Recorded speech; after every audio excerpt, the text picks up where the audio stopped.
Hello everyone, how to troubleshoot when the print is misaligned. First, confirm that the width and height in our software match the actual width and height of the paper being used.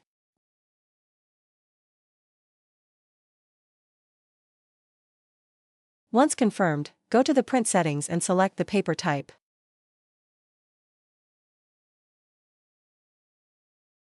For our current paper, it should be gap paper. Select the first option, and print 2 pages for testing.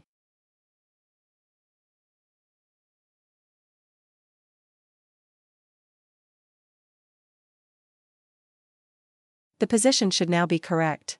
Perform another test print, and the test should be successful.